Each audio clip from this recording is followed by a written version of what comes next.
Om Swastiastu. Selamat pagi anak-anak. Jadi pada kesempatan ini kembali anak-anak Pak Dewa ajarkan tentang pelajaran agama Hindu yang poinnya mengenai yajna.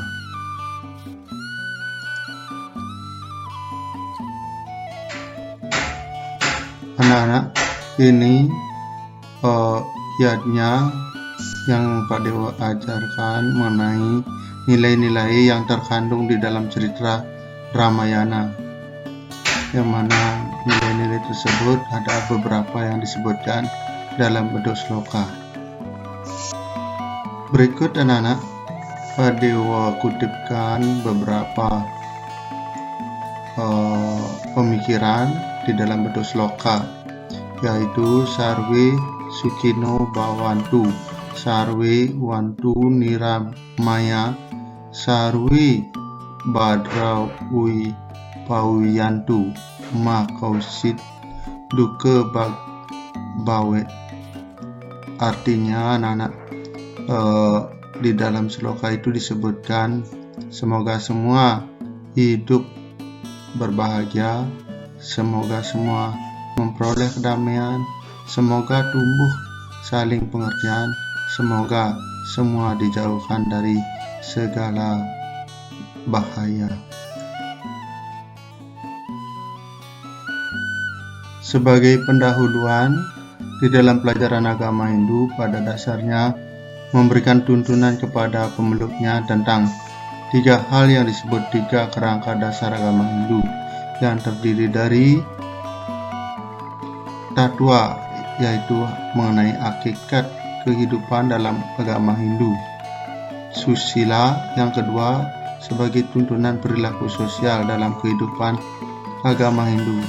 Yang ketiga upacara, yaitu tata cara pelaksanaan ibadah dalam Hindu disebut bhakti, yang menjadi bagian pelaksanaan yajna dalam kehidupan sehari-hari. Tadi disebutkan tentang tiga kerangka dasar agama Hindu. Selanjutnya, tiga kerangka dasar agama Hindu menjadi satu kesatuan yang utuh, memudahkan pemahaman. Di sini dinyatakan, dalam memahami dan melaksanakan tatwa, patut bersusila dan berupacara. Dalam memahami dan melaksanakan susila, patut bertatwa dan berupacara. Dalam melaksanakan dan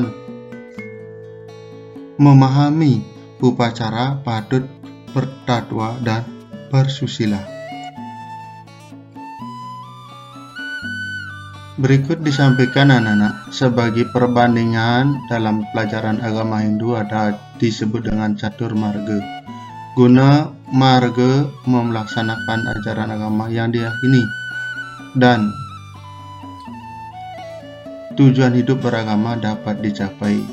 Jadi kegunaan ajaran agama itu disebutkan di dalam 4 jalan yang disebut dengan catur marga. Karma marga, jalan karma berbuat yang baik dan benar berdasarkan dharma. Bhakti marga, itu jalan bhakti penyerahan diri kepada Tuhan berdasarkan keyakinan agama. Jnana marga, jalan pengabdian ilmu pengetahuan, jnana olah pikir. Dan raja marga, jalan yoga atau ilmu atau jalan yang dilandasi 3 jalan terdahulu ditambah dengan pelaksanaan yoga yang sudah mapan. Pengertian yajna di pendahuluan sekilas dijelaskan tiga kerangka dasar agama Hindu. Salah satunya menyebutkan upacara. Disebutkan juga sebagai bagian dari catur marga, salah satunya bhakti marga. Maka pengertian yajna kembali disebutkan upacara yang ada di dalam kerangka dasar agama Hindu maupun bhakti yang ada di dalam catur marga, dalam pelaksanaannya kemudian ditujukan kepada ide Sanyawidi. Pelaksanaan upacara dengan maksud berbakti kepada ide Sanyawidi berdasarkan tulus ikhlas disebutlah yajna.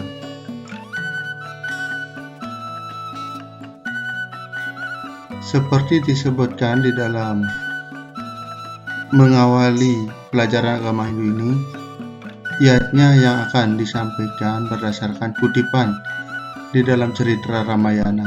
Salah satu petunjuk tentang bakti ini dapat dipahami dalam Kekawin Ramayana Sarga 2, Sloka 2 yang menyatakan, Guna mante sang Dasarata uruh sira ring weda, bakti ring dewa tar malupeng pitra puja, masih te sireng suegotra kabeh.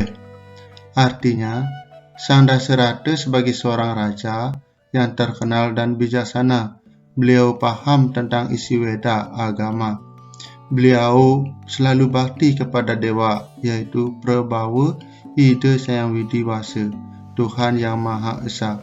Tidak melupakan pemujaan kepada leluhur dan cinta kasih pada keluarga juga selalu ditujukan.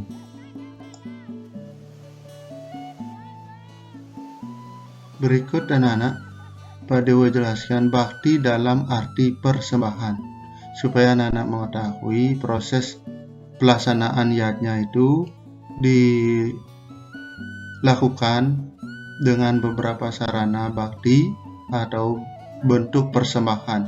Ada beberapa bentuk bakti persembahan sesajen atau banten, yaitu sesuai dengan macam dan tujuan persembahan dalam pancayatnya.